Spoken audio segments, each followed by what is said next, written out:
Hi, everyone, and thank you so much for joining me for today's fourth installation of my Masters in Nutrition series on PRN. You're listening to Dr. Michael Wald, that's me, and I'm a holistic healthcare provider practicing in Chappaqua in Westchester, New York. That's about an hour north of New York City. So again, for those of you who are unaware, this is the fourth installation, as I've mentioned, of 13 one-hour courses, which I call the Masters Health and Wellness series. Now, these presentations are like my radio show, Ask the Blood Detective, in that they are loaded with information to give you an advantage, the sort of advantage that allows you to be a smarter healthcare consumer, to be your own blood detective, I like to say. So for those of you who don't know me, I'll be showing you my credentials in just a moment, but I am a holistic healthcare provider. I've been working in the field of natural health for over 30 years, and I practice currently in Chappaqua, which is in Westchester, New York. To reach me, you can call me at 914-552-1442, 914-552-1442, and to send me your communications regarding your thoughts on this and other presentations, you can email me at info@blooddetective.com. That's blooddetective.com. And my website is drmichaelwald.com. So let's get to it, because we have 1 hour to do an incredible overview of the ABCs of vitamins and minerals. Now, not just vitamins and minerals, but nutritional supplements in general. So here we go. First, a disclaimer, of course, that the information that I'll be providing for you today is for your education only. You should not attempt to implement any of the concepts that are discussed herein without the assistance of a qualified healthcare provider. And we'll talk about what we mean by a qualified nutritional and natural healthcare provider in just a few moments. So these are my credentials, just so you know who is providing this information. It's important also, when you are seeking out the health advice of any health professional, to not just search around based on price, because that doesn't reflect anything about the quality of the healthcare provider. So when it comes to my credentials, I am a certified dietitian nutritionist, and I also hold a certified nutrition specialist certification, which are two main credentials licensed by the state of New York and other states as well. I have a Doctor of Chiropractic degree. I attended medical school. I earned an MD diploma. I am double board certified in human nutrition.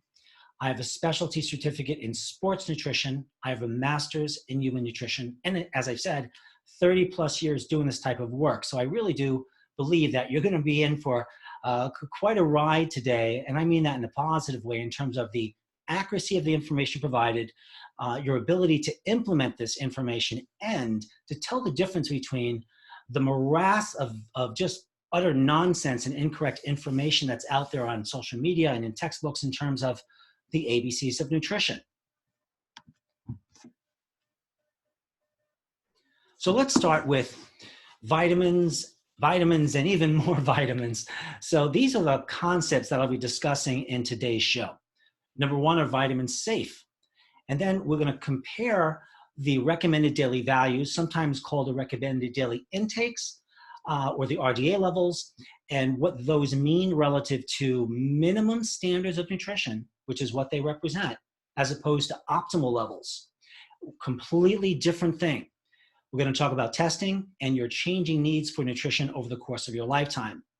We're going to talk about nutritional supplement needs based on what are on those bottles that you read. We'll talk about the common and not so common side effects of certain nutritional supplements and what you should do if you should experience any of them. And also, do you need supplements in the first place? And what's the role of nutritional supplements relative to dietary needs? And what about the quality of nutritional supplements? Not all supplements are the same, as you might imagine. There are pharmaceutical grade supplements and non-pharmaceutical grade supplements. And we'll discuss, are supplements even approved for any particular health issues out there? Because a lot of the information in the medical side of things, the medical journals, say that they're not. They also say that there's no evidence for their use. And we're going to take a critical look at that opinion, because your health and your lifespan might even depend upon that.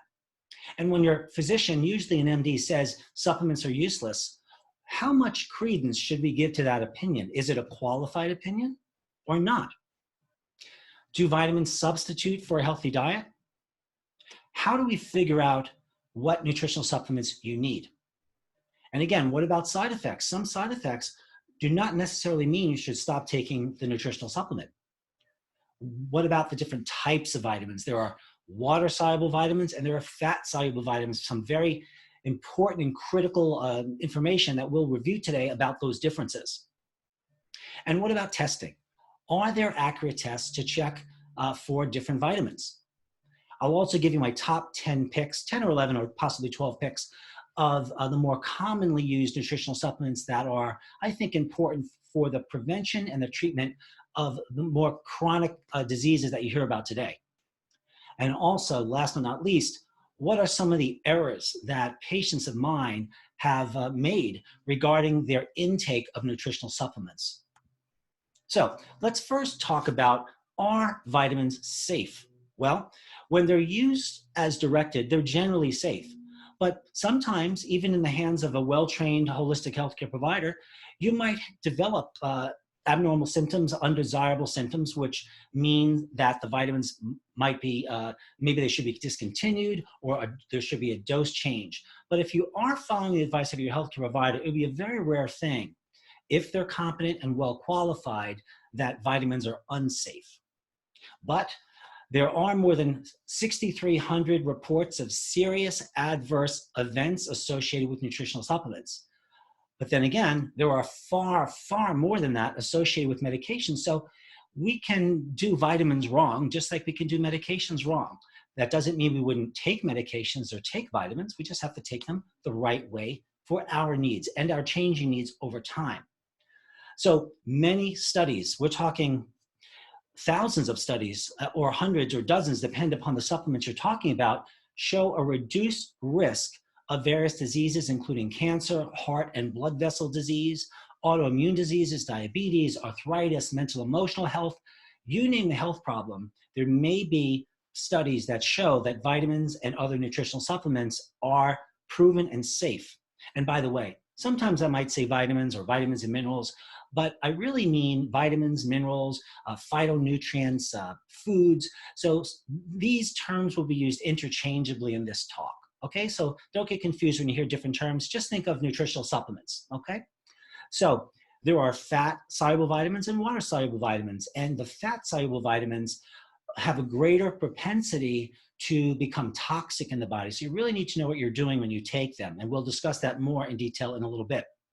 In fact, all those different bullets I just ran down will be a separate slide in this report. So we're going to hit everything. These concepts are so fundamental that if you don't know them, you could possibly lose out really on getting the health benefits that you want from them. And water-soluble vitamins are those that can, they don't tend to become toxic, although they can, but they're readily eliminated if you take excess amounts in the urine. And this whole concept of whether nutrients should be FDA approved or not. So how do you determine, first of all, your nutritional supplement needs? Well, what I do is I look at a food log of a patient for 5 days or 7 days, and then I might repeat that at different times over the course of my treatments. And from that, I can see what their diet looks like and where they might be lacking nutrition based on how foods compare to nutritional intakes.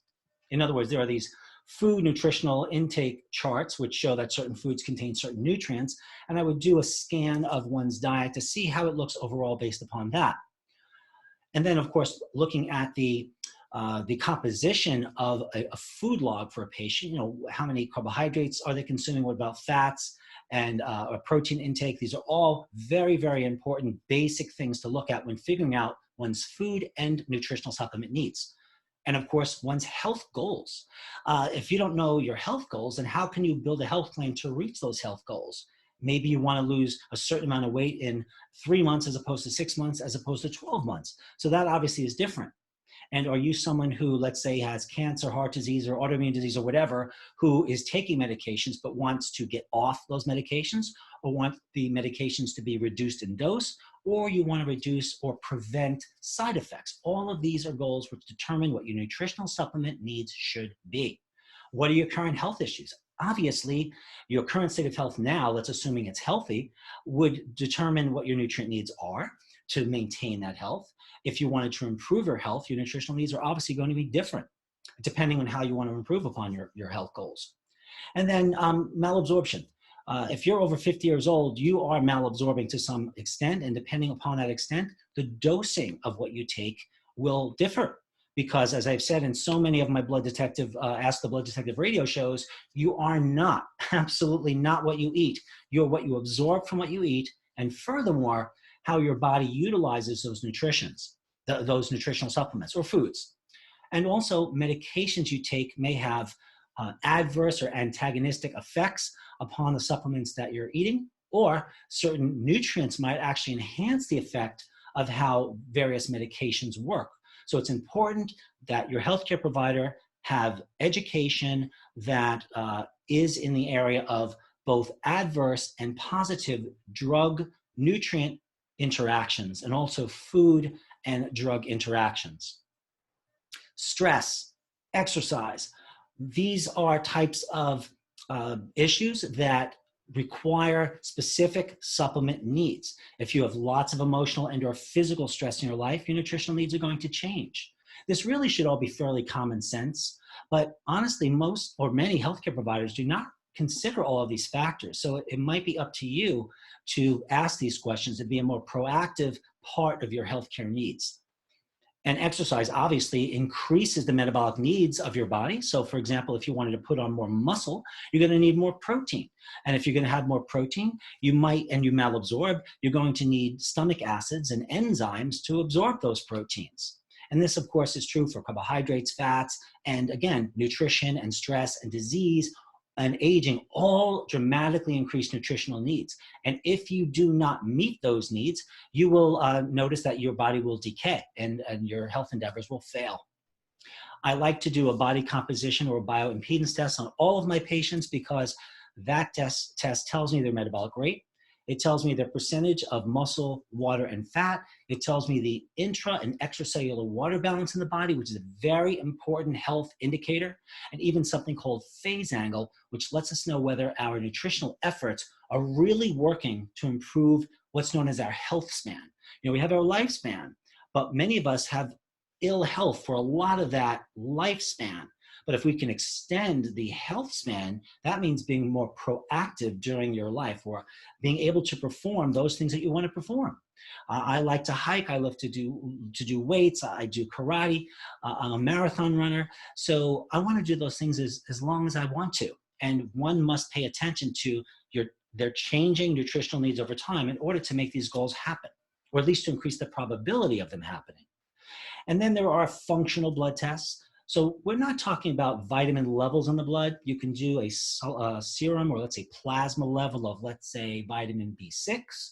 But then there's a special test called phosphorylation of B6, which tells us the utilization of that vitamin rather than just the level. Think of it this way. It's the difference between people showing up to work and people doing the job at work. So just because your vitamin levels are normal or even better than normal doesn't mean you're using them properly. So that has to do with taking the right supplements at the right time, at the right dosing, and activated supplements. And the right test for the right reason. So vitamin D levels in the blood are accurate, but most of the water-soluble vitamins, the B vitamins, for example, their levels do only detect your intake of those vitamins for about 2 to 4 days. So unless you're in a critical care unit or you're in a hospital-based setting where immediate assessments are needed to determine your recent nutrient intake, they're going to be limited in terms of telling you what your long-term use and needs are for vitamins. More about that later, so don't worry. And then where or what are you comparing your vitamin or nutrient or other lab tests to? Well, as I've said in my blood interpretation master's course, which you might want to listen to for those of you who have not, there is a difference between lab results that compare you to what are known as clinical ranges, which are blood ranges that are based on average individuals. And average people are not that healthy. Look at the disease numbers these days, and the cancer risk rising, and the cardiovascular risk rising. All of these conditions are on the rise in spite of medical advances. So there are what I call healthy or functional ranges, which are tighter ranges based upon healthy people and or based upon my 30 plus years of experience that I use in the form of a computer program known as Blood Logic that allows me to very quickly orient myself to what a person's needs are. And I can put in dozens upon dozens of tests in the system and quickly have an interpretation report, which then I superimpose and read with my 30 plus years experience to figure out what your nutritional needs are in many areas of the body. So how should vitamin needs be determined? And again, we've said a little bit about this, and I'm going to repeat a couple of things just to emphasize points, but the blood plasma and serum, they're very limited.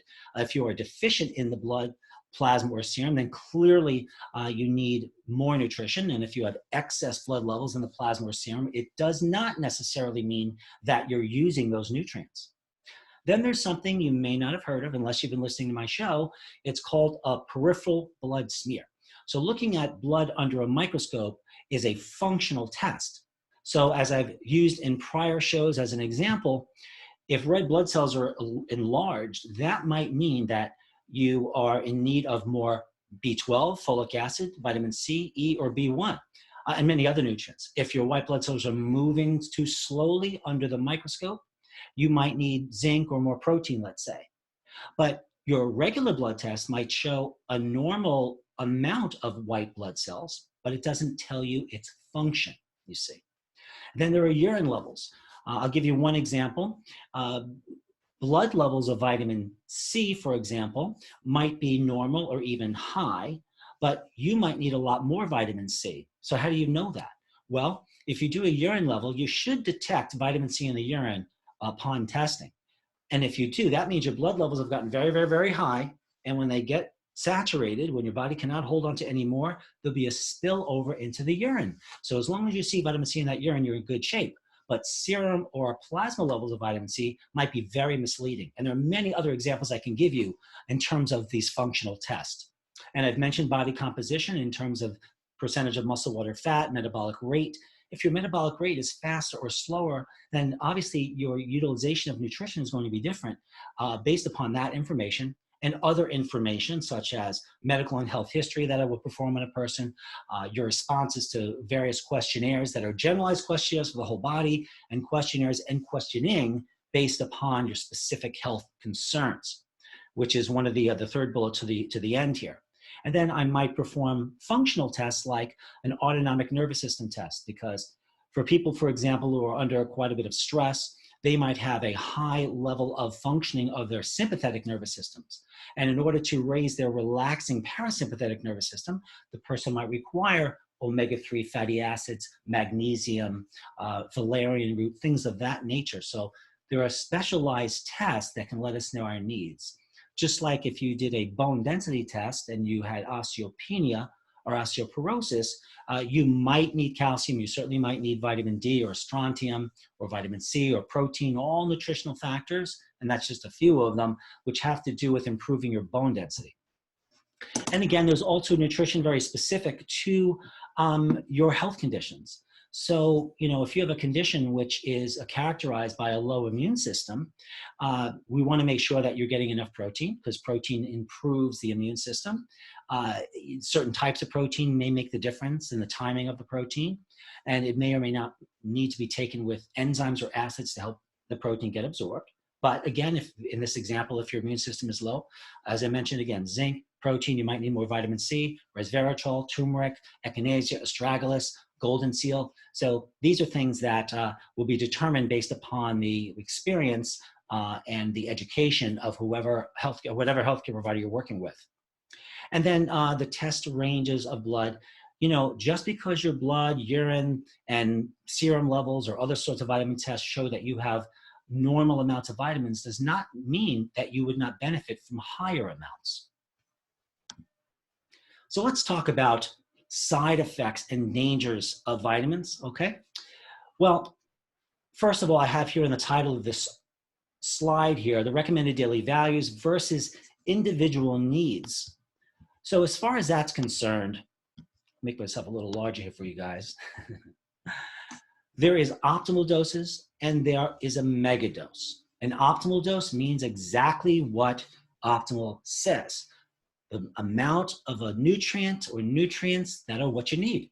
And then there are, and they may be high, by the way, compared to other people. They may be much higher than the recommended daily values as well. Remember, those recommended daily values, or the RDA levels, those are the minimum amount of those nutrients in question to prevent a deficiency disease. That's like saying the optimal amount of water you need, according to the recommended daily allowances, might be an amount of water that prevents you from dying of dehydration, the minimum amount so you can function.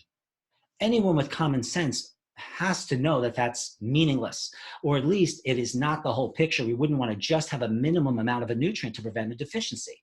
We want an optimal amount. But optimal amounts may be high relative to these very low and adequate recommended daily allowance amounts, right? What is a megadose in contrast? Well, a megadose is what it sounds like. It's a really big dose, but it's a big dose as I'm defining it here. That means it's too much. So of course you can take too much of a nutrient, just like you can take too little of it. But what are some of the common side effects of nutrients? Well, I can go on all day about the common side effects, and I'm going to review some of the more common ones, but it's important that you realize that the side effects of a supplement depend upon the supplement and other conditions of your body, because unhealthy individuals may not use supplements as well as healthy people, so they might be prone to more adverse side effects. That doesn't mean they cannot be modified, but you must be aware of them. At least your healthcare provider should be aware of them if you should report any of them to them. So reflux or gastrointestinal reflux disease or heartburn, that is a very common side effect of various nutrients, no matter what types they are. The same thing with diarrhea, skin rash. Lots of nutrients might cause loose stool, for example, or inflammation in the intestinal tract. Skin rash, when it happens, it's usually over the entire body, not necessarily in large amounts, but you might have red spots in different places as opposed to just one area. So when it's over the entire body, it's usually a generalized adverse reaction. And then there are renal stones, heart disease. If someone were to take too much vitamin D, for example, or too much calcium, they can cause renal stones and heart disease because, for example, vitamin D enhances the absorption of calcium, and it might store excess calcium. So if too much calcium is in the breast tissue, that might be a predisposing factor for breast cancer. If too much calcium is pulled into the blood vessels due to too much vitamin D, then that would be hardening of the arteries. And then, of course, renal stones, if they're calcium-laden stones. So those are just a few examples of specific side effects. And I could go on. Heart palpitations, headaches. I mentioned intestinal inflammation, hepatitis. So there's hepatitis A, B, C, D, E, all of these virally induced hepatitis. But if you take too many supplements, particularly of the fat-soluble form, you might develop enlargement of the liver, and that is called hepatitis. Okay, it's hypervitaminosis hepatitis. But certain types of nerve issues called neuropathies can be caused by nutritional supplements. You could thin your blood, no doubt, with nutritional supplements, usually not in excess though. When you take a good amount of vitamin E or omega-3 fatty acids, they will thin your blood, but they usually thin your blood to a physiologic limit. But when you take, let's say, a baby aspirin or warfarin or Coumadin, which are the same thing, these effects are far beyond the normal blood thinning capacities of the body. So the supplements in this area are a lot safer. And then there's something called serotonin syndrome, where the levels of serotonin in the body get too high if you take too much gamma aminobutyric acid, which is abbreviated GABA, or melatonin, or even tryptophan. So it's important that if you're taking serotonin reuptake inhibitor drugs for, let's say, your depression or anxiety, that the nutritional supplements that also can increase serotonin are known to the provider that you're giving them to, or known to yourself, because you can make too much serotonin. It can be a very serious problem. And as my last bullet here says, that the side effects of any supplements depend on the individual condition of the person and also the supplements you're taking. Certain supplements have more or less of a propensity to cause side effects. So let's talk about this very important question. Does everyone need nutritional supplements, even with a balanced diet? So my answer is yes, because whatever a balanced diet is, it's different for everyone. But even if you were consuming some perfect diet, let's just say, just for a moment, you only absorb what you can from that diet. So let's say you have hypertension. You could eat more foods with magnesium, but that would almost never amount to enough magnesium in the blood to actually have an antihypertensive effect. So you'd want to take a concentrated form of magnesium, either in a liquid or in a capsule or a tablet, whatever it is. And not all forms of magnesium are the same. So your nutritional provider should be able to direct you with that. And if you wanted to reduce, let's say, muscle spasm, again, the amount of food you'd have to eat to have the amount of magnesium is just almost impossible to reach. And I could give you other examples of where foods just fall way, way, way short of giving you the level of nutritional supplement that you need. So for example, if you wanted anti-cancer effects of vitamin C, you would have to do a vitamin C flush first, which you can look up on my website at drmichaelwald.com. Just search the search bar on the homepage for vitamin C flush, and you know what I mean there. But again, for you to, let's say, consume 2 or 3 or 10,000 milligrams of vitamin C, if you try to do that through diet, picture this. If this were a glass of orange juice, this whole glass would only be 60 milligrams of vitamin C, milligrams. And 1,000 milligrams is 1 gram. And if you needed 10 grams, that's 10,000 milligrams. You couldn't eat enough oranges for that, or orange juice. You'd become a diabetic just trying. So again, supplements are always needed. They'll provide, assuming they're reliable forms, they'll give you the levels you need for therapeutic effects. Diet or much, much lower levels, but of course are important.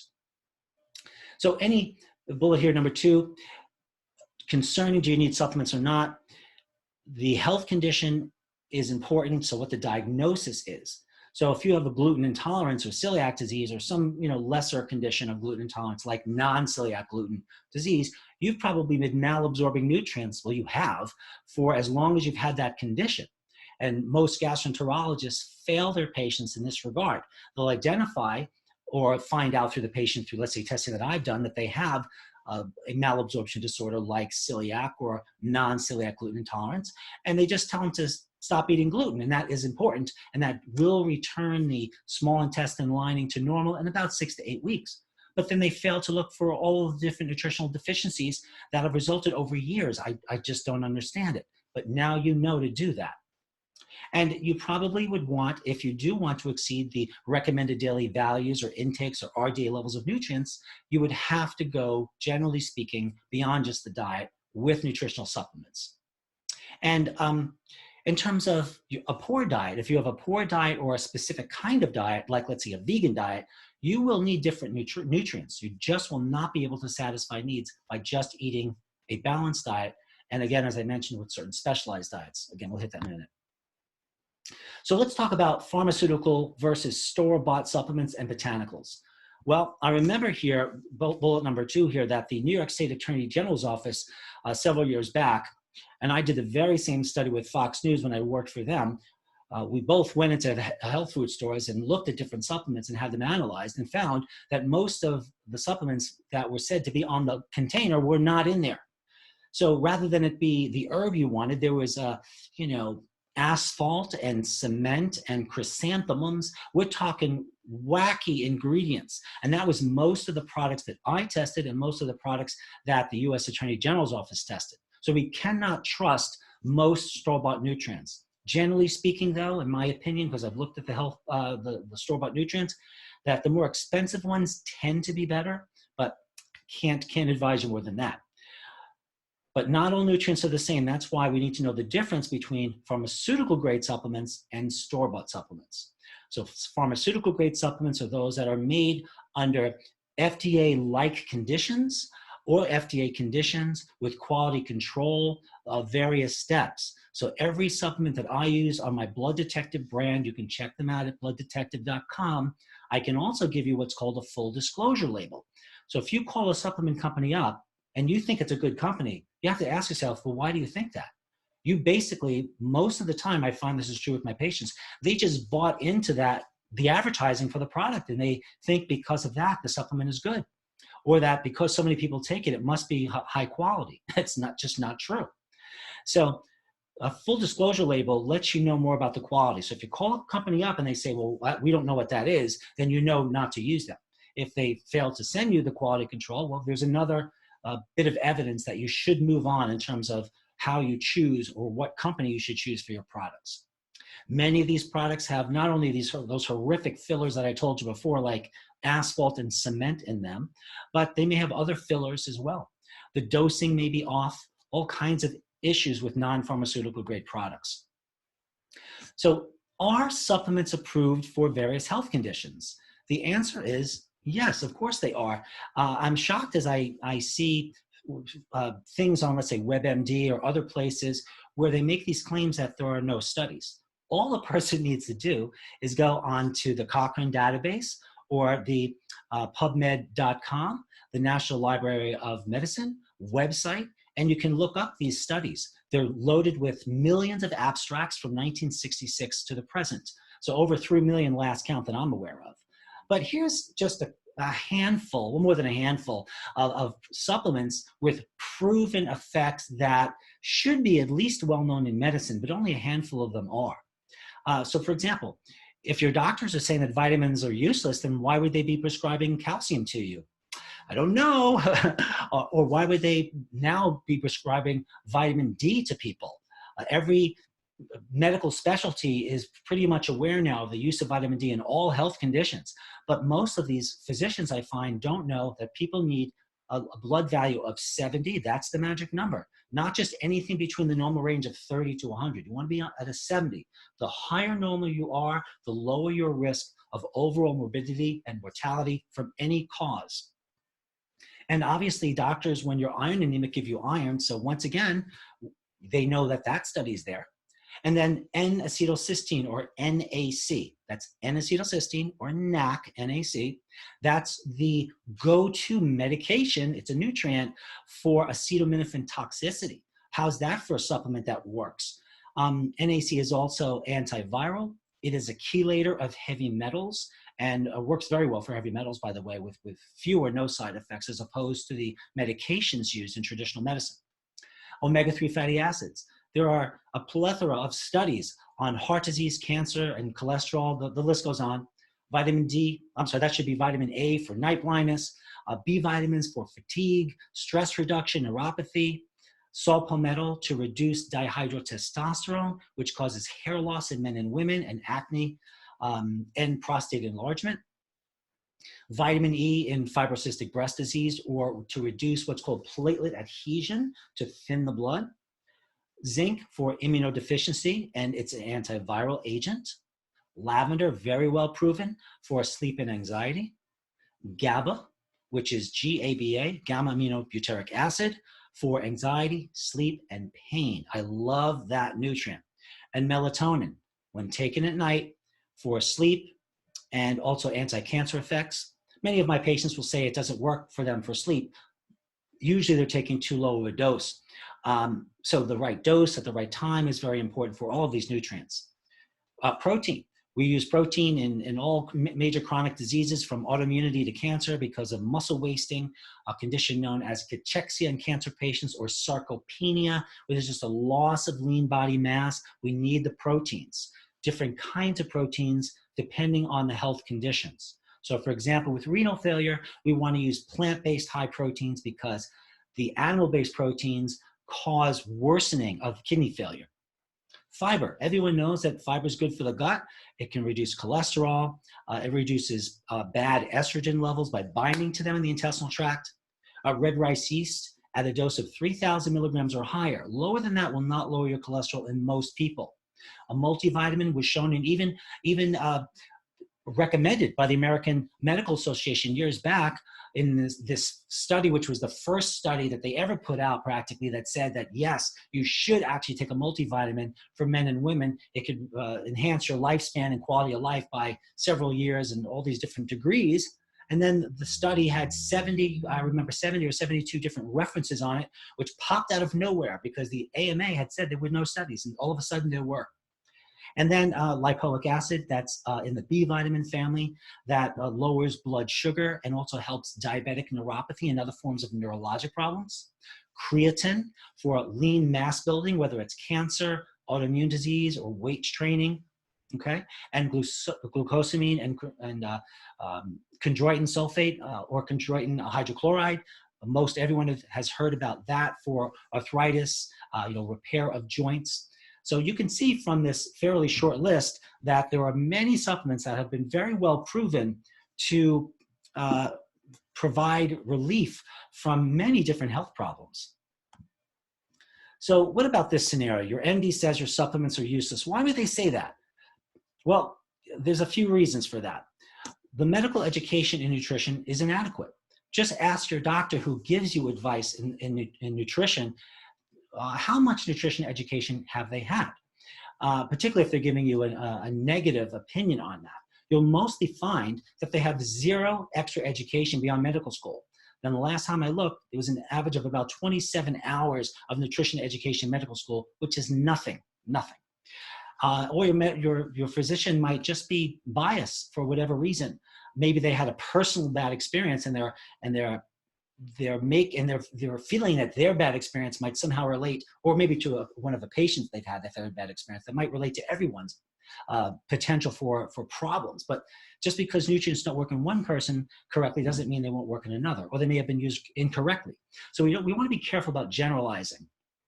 So, and it is true though that some nutrients are either useless or harmful depending on how they're used. So of course you want to see a qualified healthcare provider.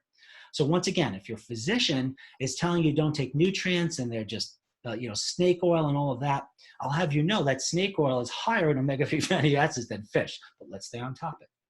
So they generally just don't have the education and they're giving you wrong advice. So you want to consider supplements though, if you're having any chronic health problem that's just not going away.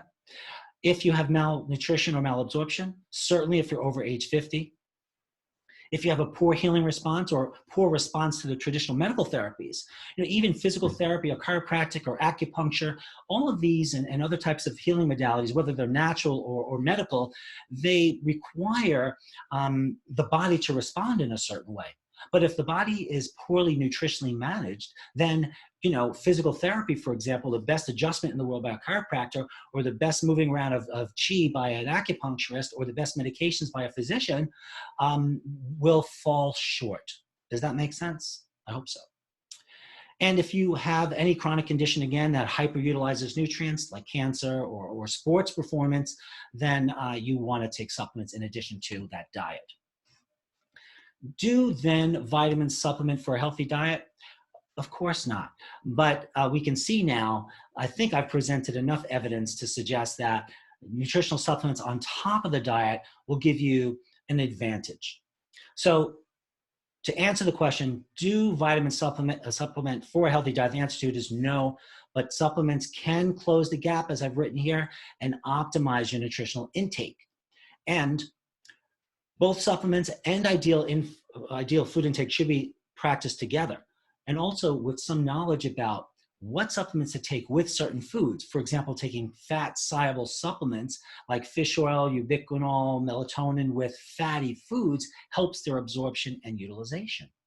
So a little knowledge here can get you a long way. Now, you might also have special dietary needs. Maybe you're a vegan or you're a vegetarian. Maybe you're on some anti-cancer diet or autoimmune diet or anti-seizure diet or a diet for your renal failure. These diets are sometimes inadequate in specific nutritional supplements that need to be provided. Now, most of us here know that a vegan or vegetarian diet may be low in protein, may be low in iron, may be low in B12. And those supplements would need to be supported and just substituted back into the diet. Certain anti-cancer diets tend to be more plant-based, and although that is a good idea, that will make the cancer patient protein deficient, and that is definitely not a good idea. There are many problems with vegan diets for cancer patients, but that is for a different presentation. And then, again, as I've mentioned, athletic needs.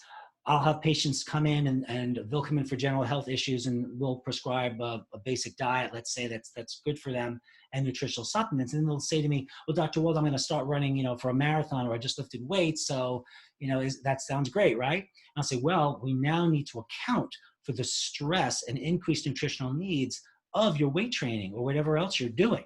So you must reveal to your healthcare provider what you're doing in your lifestyle that might impact your nutritional intake. So how are vitamins absorbed? That is a key question, but you need to know it. And here's some basic points here that you should know. Number one, that when you consume calcium, iron, and proteins, they're not just magically absorbed in your diet. We need stomach acid, that's hydrochloric acid, and pepsin to ionize or activate calcium, to transform and cleave iron from proteins in the diet. The same with B12. We need stomach acid to break B12 from the protein so that B12 can be tagged in the small intestine with intrinsic factor so it's absorbed in the intestine.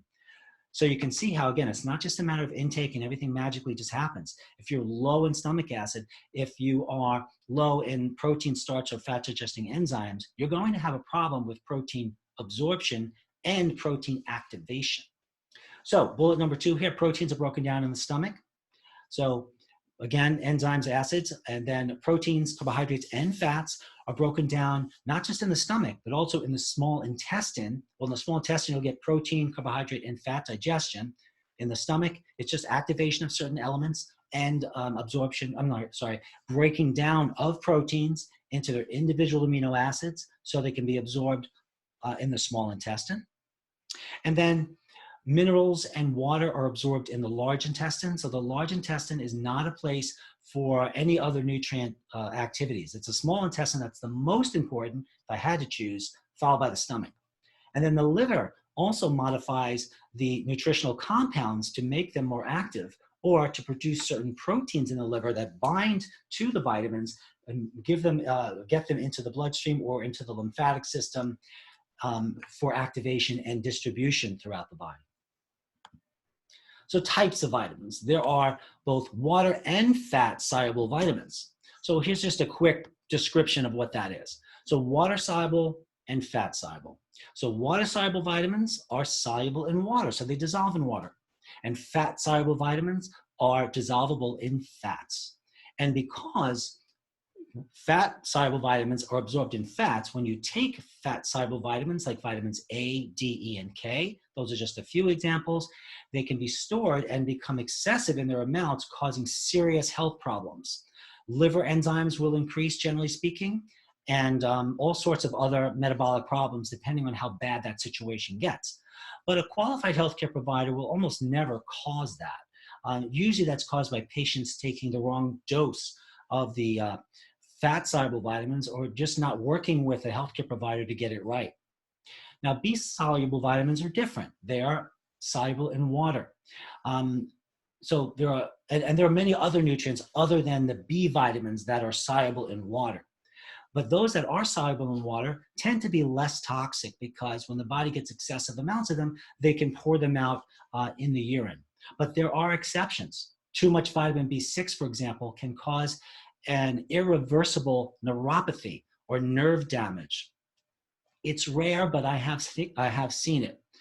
And these fat-soluble vitamins like A, D, E, and K, or omega-3 fatty acids, lipoic acid, melatonin, ubiquinol, these are just other examples of vitamins and nutritional compounds that have some fat solubility. These are transported in the lymph system by carrier proteins, as I just mentioned, that are made and stored in the liver. So now let's talk about vitamins as they relate to testing. So patients will come and see me and they'll say, Dr. Wald, I'd like you to check all my vitamin levels. Or they'll come in with testing of vitamin levels. And sadly, most of these tests are just not correct. And here's why. Tests of vitamins in the plasma and the urine are misleading because they only represent the last 3 or 4 or so days of your dietary intake. So in emergency situations, when you need to get things brought back to normal quickly and you know something's deficient in the plasma or urine, you want to repeat those tests. But if you want to know about your long-term needs, what they have been, have they been inadequate in the past and now, you know, these tests are of limited to no use. So that there are exceptions. But My second bullet here, tests of functional vitamin or nutrient use are best because they check how the body physiologically uses nutrients as opposed to just blood levels, which just let us know who showed up for work, as opposed to functional tests, which tell us how well they operated at work or how well they performed. And there are different tests for different things. So for example, if you want the best test for vitamin C, I would say a urine vitamin C test is best for that, not a blood test, you see. If you want to know how much vitamin D you should take, you don't look at a bone density test, you do a vitamin D test, okay? And by the way, if you want to know how much calcium you need, calcium levels in the blood are not considered an accurate test. Then there's hair testing. That is somewhat accurate for certain metals, but mostly they're not even accurate for that. Hair is like any other tissue, so it may contain various vitamins and minerals and toxins like metals or arsenic, for example, but these do not necessarily represent the levels in different tissues in the body. There are lots of problems with hair testing, too much to go into here. Then there's body composition. Everyone should have a body composition test. Why? It's the #1 biomarker predictor of morbidity, mortality, and health span. The better your body composition, I don't care how you obtain that better body composition, the healthier you tend to be. Not just now in terms of your sense of health, but for long-term health. So body composition, really important. Tests of absorption. I cannot tell you how many people that I see day in and day out who come to me, and they've seen many nutritionally oriented practitioners before that are well qualified, and no one's done absorption tests. Why would that happen? Well, probably for the same reason that those who focus, like say, on these weight loss plans we see on TV all the time, they don't measure body composition tests to really show, are you really losing the fat and no lean mass? Because if you lose the lean mass, you're going to gain the weight back. They don't do body composition tests because all these commercial dietary plans seem to work at the beginning for loss of weight. But there's a rebound of weight over the course of 10 to 14 months, and part of that has to do with them not paying attention to body composition testing. And then the type of tests, of course, should depend on your health problems. So a qualified healthcare provider will know the right sort of tests for your particular health conditions and goals. So let me talk about my top 10 vitamin picks, but I need you to recognize that these picks have nothing to do with you. I did attempt here to include nutrients that almost everyone should consider, but not necessarily take. I can't know that unless I looked at your particular needs. There's just no way to tell, okay? So when you read things in social media about, what nutrients you should be taking, they don't know you. So that can be a problem, okay? So the supplements, as I say here in bullet #1, depend upon your particular needs. And let me just get this out of the way. So for example, strontium and vitamin D and calcium, if you're osteoporotic. If you're not, then you might take less vitamin D, or you might not take strontium or calcium at all, okay? In fact, societies which contain, or populations that contain too much calcium, because you find it everywhere now, from toothpaste to orange juice, that's actually causing calcium loss and causing calcium accumulation in breast tissue and in the brain and in blood vessels and in joints, causing arthritis. That's what happens with too much calcium or too much D. But in terms of considerations, EPA, DHA, unless you're on blood thinners, fish oil may be important for you. We know it's important for blood and to reduce stickiness of blood. It is an anti-inflammatory and an antioxidant.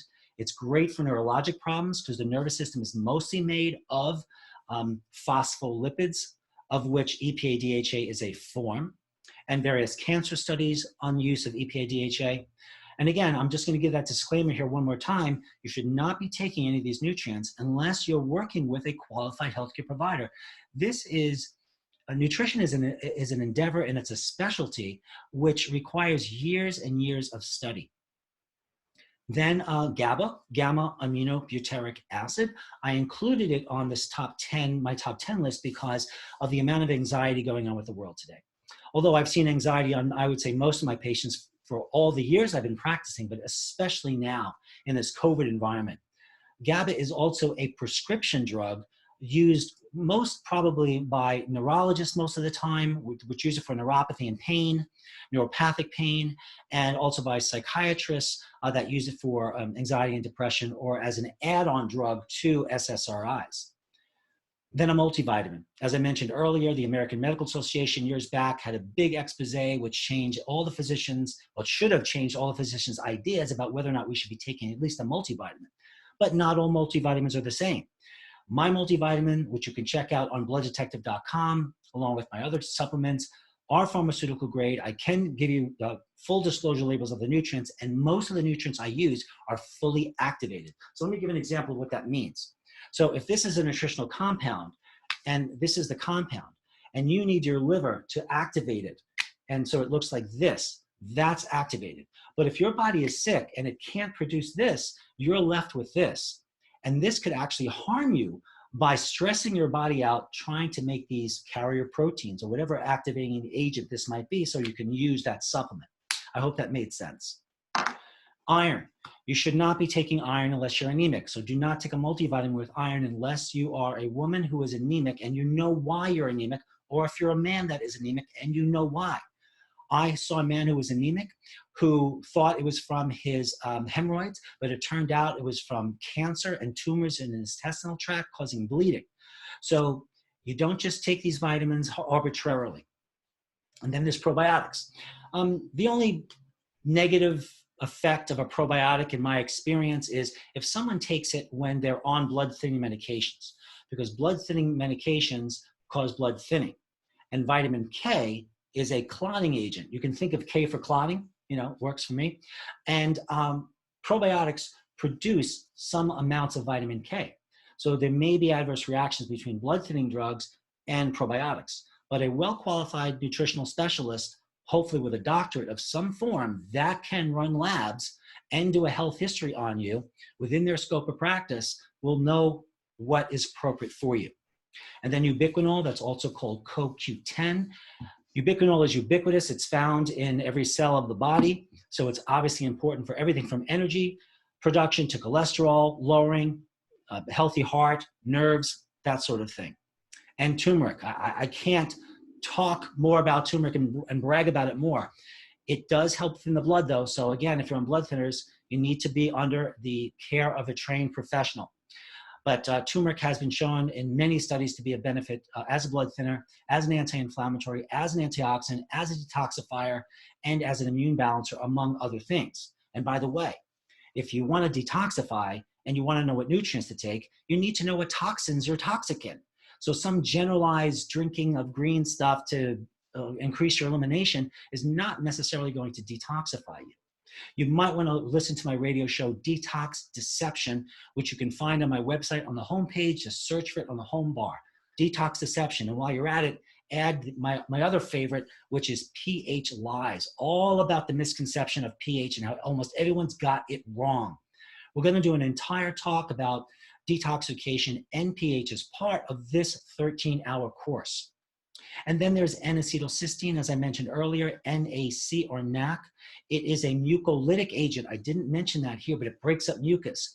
The studies on NAC for improving one's resiliency against COVID-19 specifically, for dealing better with the infection once you get it, and for better post-recovery and reduction of long-term symptoms, seems to make NAC the perfect choice. I did a show which I talked about NAC in detail, so you might look at that on my website under the blog section, or you can search it again on the homepage, NAC or COVID-19.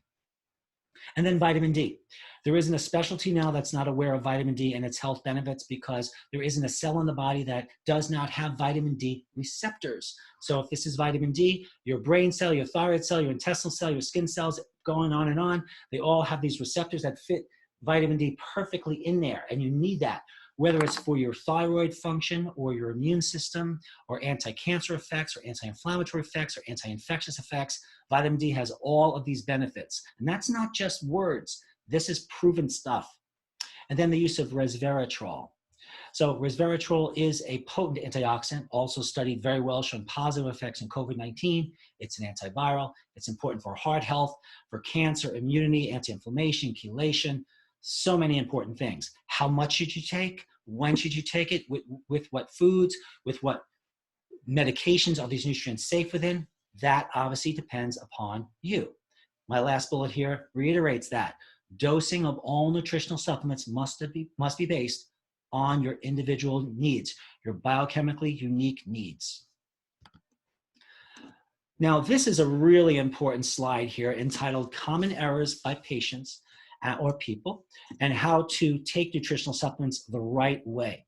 So let's talk about this. And these are actual issues I've seen with patients over the years. Number one, they don't take the supplements as I direct them to, or as your healthcare providers direct them. So people take doses all at once. They'll come in and say, Dr. Wald, I started taking my supplements in the morning at one time, when I specifically told them they needed it in 2 or 3 equally divided doses.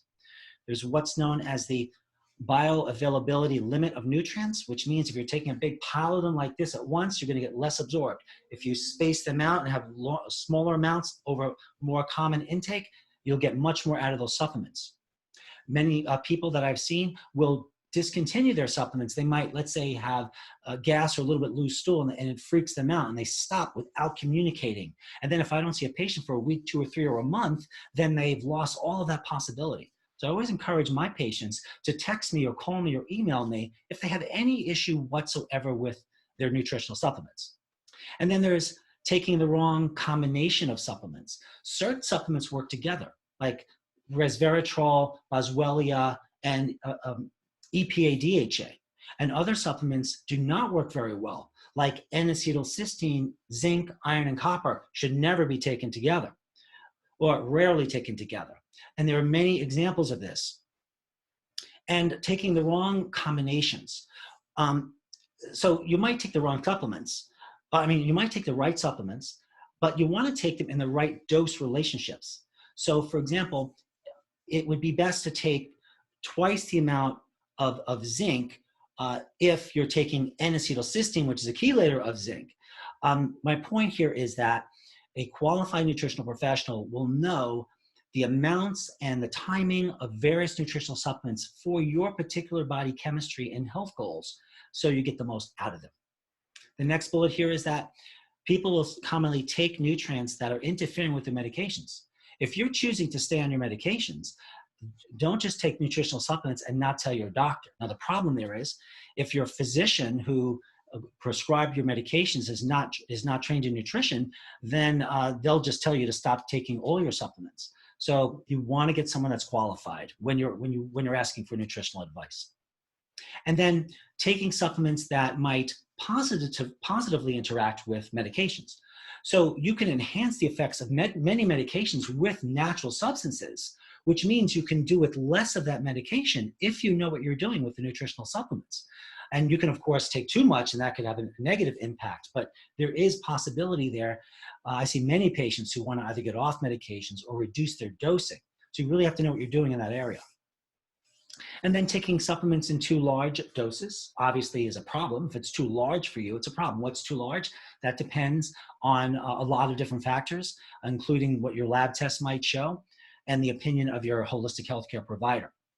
And or you might be taking the right supplements in the wrong doses, or it's too small of a dose. I see that all the time where patients are really, I'm very impressed with the dose of the nutrients that they're taking, but they're not taking enough. And they don't know the right tests to figure it out because they've been trying to do this themselves for years, sometimes even decades of wasted time. And the amount of money wasted is incredible. So sometimes a patient will have symptoms. Maybe they'll have gas, they might have nausea, they might have bloating, they may have loose stool, and they stop their supplements because they somehow got in their heads that supplements won't cause side effects. And not all these side effects mean you have to stop taking the supplement. The same thing with medication. Not all medications that produce side effects mean you should stop taking the supplements or medication. You might need a dose change or a timing change, but usually there's a workaround there. You just don't want to do this without some professional guidance. And you might be taking everything you should be taking at the right dose and the right combinations and all that stuff, but you're taking inferior quality supplements. That is extremely common. Now, sometimes patients will say to me, well, Dr. Wald, you produce products, and you make money off your products. I do. You don't have to take my products, but the reason I developed a supplement company to begin with was because of the poor quality of products out there. If I can't control, manage, and know what products I'm giving to a person, how can I have any confidence that I'm helping them? Now, having said that, some people want to use other companies, so I do my due diligence and I investigate those companies and then decide whether or not they're worthwhile. There are a handful of good companies out there. And then someone might be taking supplements without performing the correct testing. So that's where you can get into trouble by taking too much of various nutritional products or too little, and you might be causing all kinds of problems and not know, because you might not have symptoms initially. You might develop symptoms in months of doing it the wrong way, or even in years sometimes when it's too late, and you can cause some permanent damage. And then we get to the possibilities of supplements, because what you've all heard right now is all of these, I hope you've heard, vitamins are useful. They should complement your diet. Their doses should be dependent upon what your laboratory work says, the clinical expertise, and the qualifications of your healthcare providers. So you want to use supplements according to your needs. You want to get the right tests done. Speak with your healthcare provider. Sometimes healthcare providers will give you a conversation before you become a patient to see. So you can feel them out by asking them questions. Do they know what they're doing? And you have to realize that your nutritional needs might be one thing now, but might change over the course of time. And then you might consider my Blood Detective Nutritional Interpretation program, where I carefully compare your blood to healthy people, not just average people, so we can optimize your nutritional intakes. So we got through a lot of information in a very, very short time, and I want to thank you so much for hanging in there. My name is Dr. Michael Wald. You've been listening to Ask the Blood Detective's 13-hour Master's Health and Nutrition course. Please join me for the fifth one, and you can find all of the other prior shows, if you missed anything, on my website at drmichaelwald.com, and just search whatever you're looking for on the homepage under the search bar. And if you want to listen to other radio shows I have and lots of free content, go to the blog on the website. And if you want to email me, here's my email again at info@blooddetective.com. The phone number is 914-552-1442 if you're interested in becoming a patient. And thank you so much, and see you next time. Take care.